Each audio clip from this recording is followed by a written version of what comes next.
Nah, kemudian untuk gejala kejang demam sendiri, kejang demam ini biasanya diawali dengan demam tinggi, kemudian diikuti dengan kejang pada seluruh tubuh. Bentar ya.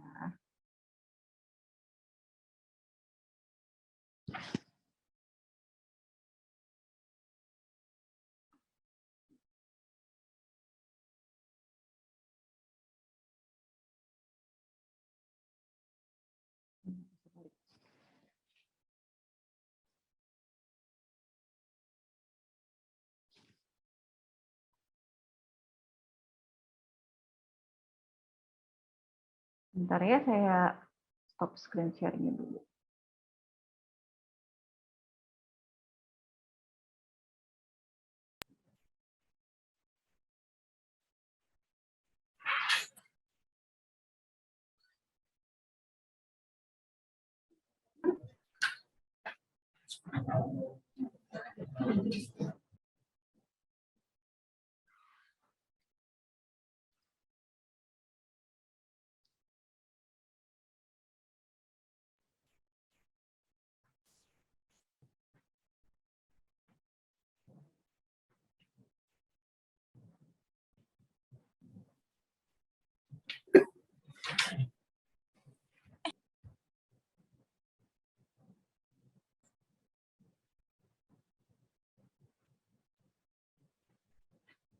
Untuk Sobat Live yang memiliki pertanyaan seputar demam dan kejang, mulai di chat, diketik di kolom chat.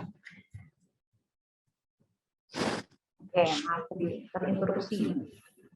Jadi tadi untuk gejala kejang demam tergantung dari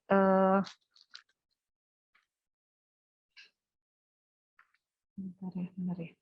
Gejala kejang demam tergantung dari jenis kejang demamnya.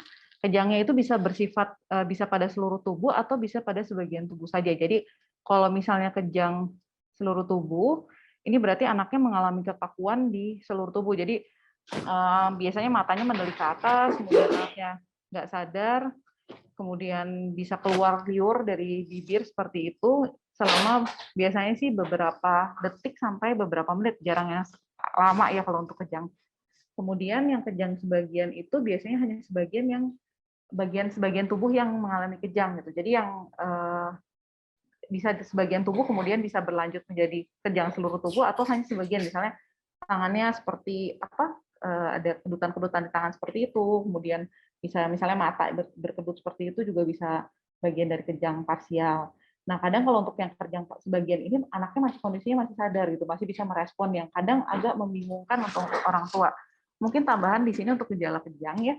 Kalau untuk kejang demam sendiri, kadang-kadang ada yang anak yang begitu dia mulai demam, apalagi untuk yang infeksi-infeksi virus tuh cenderung demamnya bisa mendadak tinggi gitu. Misalnya pagi mendadak tinggi itu artinya misalnya pagi anak ibu masih baik-baik aja, masih sekolah, begitu pulang sekolah demamnya tinggi sekali, itu namanya demam mendadak tinggi gitu. Jadi kalau pada anak yang kejang demam itu kadang-kadang demamnya begitu naik dia langsung kejang. Jadi orang tua merasa anaknya tidak ada demam sebelumnya, tapi pada saat dia kejang dan diukur ternyata demamnya tinggi gitu. Itu juga termasuk kejang demam. Kemudian yang orang tua suka bingung lagi adalah antara kejang dan menggigil gitu. Mungkin untuk yang membedakannya, kalau menggigil itu biasanya fase di awal sebelum anak itu demam tinggi. Jadi biasanya ada apa menggigil, kadang-kadang orang tuanya bingung ini menggigil atau kejang. Kalau misalnya menggigil, harusnya waktu ibu pegang itu mungkin getaran ininya akan berhenti karena menggigil itu masih bisa dikontrol seperti itu. Tapi kalau misalnya kejang, waktu anaknya bergerak itu tidak terkontrol dan mungkin nggak akan berhenti, jadi tetap kejut-kejut seperti itu. Kemudian orang tua juga perlu memperhatikan tingkah laku anak. Jadi pada saat anak mengalami kejang, yang perlu diperhatikan apakah anak dapat merespon lingkungan sekitarnya. Jadi ini kita untuk menilai kesadaran dia respon nggak sama kalau dipanggil gitu, respon nggak atau matanya tetap lihat ke atas terus. Kalau misalnya seperti itu berarti anaknya tidak sadar. Kemudian anaknya terlihat ceria atau sakit. Kalau seperti ini misalnya pada demam yang ringan mungkin anaknya masih terlihat ceria seperti itu. Tapi kalau misalnya kondisinya yang memang sakitnya berat, biasanya anaknya akan lebih lemas dari biasanya gitu, kelihatan sakit gitu. Kemudian apakah anak ingin selalu tidur atau sulit dibangunkan. Nah, ini juga salah satu tanda penurunan kesadaran. Kalau misalnya anaknya tidur terus atau sebenarnya nggak sulit dibangunkan sih, dibangunkan mau bangun, tapi anaknya dalam waktu beberapa menit sudah tidur lagi, itu berarti juga termasuk penurunan kesadaran. Jadi penurunan kesadaran itu ada level-levelnya sampai yang paling berat itu adalah koma yang tidak berespon sama sekali. Tapi kalau udah ada perubahan yang biasanya orang tua akan merasa ya kalau seperti ini agak beda anaknya, itu ada kemungkinan memang sudah ada penurunan kesadaran. Atau kalau di bayi bisa dia nangis terus nggak bisa ditenangin dengan cara apapun, itu juga mungkin ada perubahan kesadaran. Kemudian tangisannya terdengar seperti biasa atau lemah atau merintih. Jadi kalau biasanya nangisnya kuat terus jadi nangisnya kayak apa merintih-rintih seperti itu juga mungkin penurunan kesadaran. Kemudian ini tadi yang nangisnya inconsolable crying, jadi tidak mau berhenti menangis. Kemudian ini untuk anak-anak juga kadang-kadang kita sulit untuk menentukan sumber infeksinya dari mana gitu, karena dia belum bisa ngomong, tapi kita bisa lihat ini ada yang misalnya kayak anaknya tarik-tarik telinga terus seperti itu juga bisa standar kalau anak ini mungkin ada infeksi di telinga gitu. Jadi misalnya sering menarik-narik telinga atau ada keluar cairan dari telinga. Nah, ini yang beberapa kali ditanya juga anak pada saat mengantuk pun, terutama bayi, memang ada kecenderungan buat memegang telinga. Tapi kalau misalnya dia bukan pas lagi bangun tidur, bukan setiap seharian kayaknya nggak nyaman sama telinga ditarik-tarik kayak gitu, dan misalnya ada apalagi kalau ditambah ada riwayat batuk pilek sebelumnya, itu ada kemungkinan ada infeksi di bagian telinga tengah. Jadi bisa dilihat dari menarik-narik telinga, kemudian misalnya pegang-pegang perut gitu, mungkin ada nyeri perut. Kemudian ini ada beberapa tanda bahaya pada saat demam. Jadi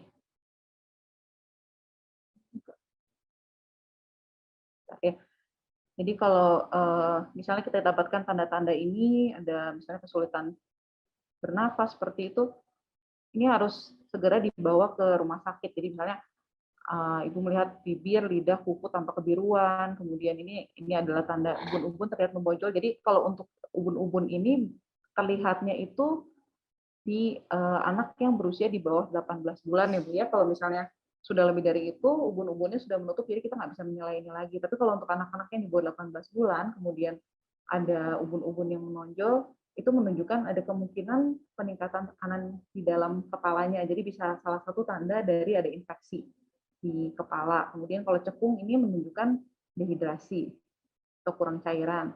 Kemudian ada kekakuan di leher, jadi lehernya tuh kayak agak sulit ditekuk gitu. Kalau anak yang lebih besar mungkin bisa bilang ada nyeri kepala, atau mungkin yang kalau anak kecil mungkin dia pegang-pegang atau pukul-pukul kepalanya itu juga mungkin ada nyeri kepala. Kemudian bila ada nyeri perut hebat atau muntah terus-menerus, itu juga harus segera dibawa ke rumah sakit. Kemudian bisa ada ruam atau bintik-bintik warna keunguan seperti memar. Ini biasanya mungkin pada kasus-kasus yang trombositnya turun seperti di demam berdarah itu bisa ada bintik-bintik merah, tapi kalau ditekan itu nggak hilang. Berarti itu ada kemungkinan ada pembuluh darah kecil-kecil yang pecah itu biasanya karena trombosit turun. Atau anak tidak mau makan minum, terus terlihat lemes banget, itu juga tanda-tanda kurang cairan, harus segera dibawa ke rumah sakit. Atau kemudian anak bisa nangis terus-menerus, rewel, gelisah, kemudian ada tanda-tanda seperti ini, berarti harus segera dibawa ke rumah sakit karena merupakan tanda bahaya. Nah, bagaimana cara mengukur suhu tubuh? Tadi yang sudah saya sampaikan, untuk suhu normal sendiri antara 36,5 sampai 37,5 derajat Celcius. Kemudian ini ada beberapa metode untuk mengukur suhu, mungkin yang beberapa tidak terlalu lazim ya. Jadi yang biasa digunakan adalah mungkin termometer ketiak, dan yang sekarang agak banyak yang untuk yang di dahi yang merah ya. Kalau untuk termometer ini yang penting adalah ujung termometer ini harus diletakkan di bagian tengah ketiak. Jadi jangan sampai terlalu ke belakang atau terlalu ke depan, jadi pengukuran suhunya tidak tepat, harus kering, kemudian tunggu beberapa saat sampai dengan berbunyi. Ini biasanya untuk pengukuran suhu ini mungkin bisa lebih rendah dari bagian tubuh yang lain.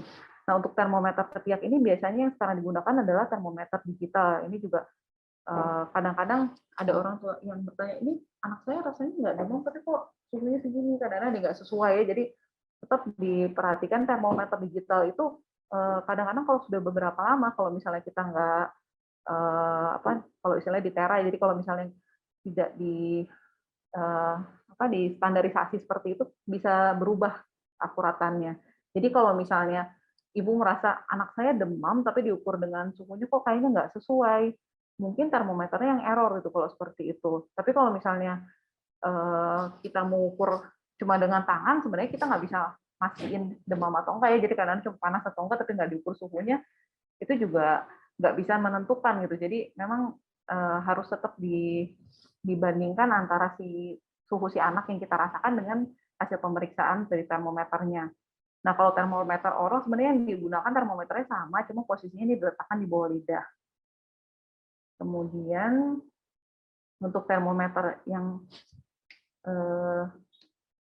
rektal ini sebenarnya paling akurat, tapi mungkin di sini nggak lazim digunakan sebenarnya dengan sama, cuma ditempatkannya di lubang anus. Kemudian ada termometer timpani, kalau ini dia merekam suhu dari inframerah dari membran timpani atau gendang telinga.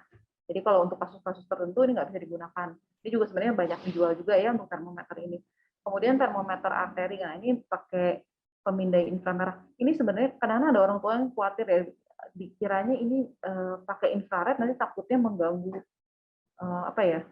mungkin memberi radiasi pada anak ya. Sebenarnya enggak ya. Jadi kalau termometer inframerah ini termometer yang arteri temporal sebenarnya justru dia memindai itu, jadi dia menangkap sinyal inframerah dari badan kita sebenarnya. Jadi bukan dia yang menghasilkan inframerah gitu.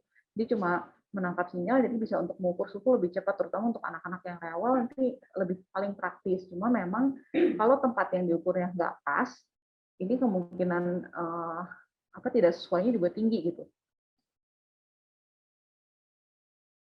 Nah ini kita pertanyaan pertama ini pollingnya langsung bisa di ini ya.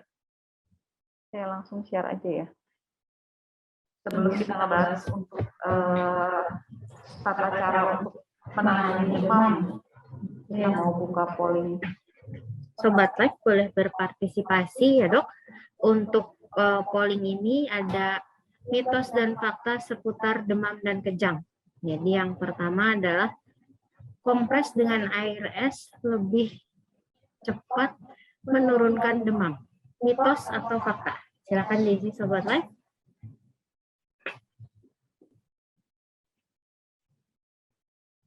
Polling akan kita tutup dalam 5, 4, 3, 2, 1. Sudah ada hasil pollingnya?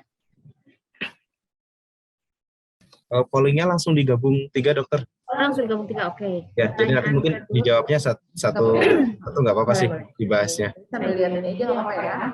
Ya. Ini saya bisa sambil terusin ini kan ya Mas ya. Kalau dibuka bareng suaranya besar. Ini memang Untuk pollingnya coba kita lihat dulu. Masih ada yang mau jawab lagi nih buat polling pertama?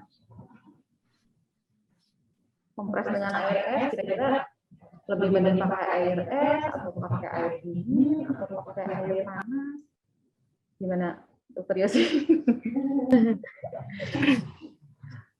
Kita tunggu apakah ya. panas harus dilawat dengan dingin ya dok ya? Jadi anak demam dikasih air es lebih cepat biar jadi netral. Tunggu sebentar. Ini masih kebanyakan 78% jawabnya mitos ya, masih ada yang jawabnya fakta. Coba kita tunggu lagi.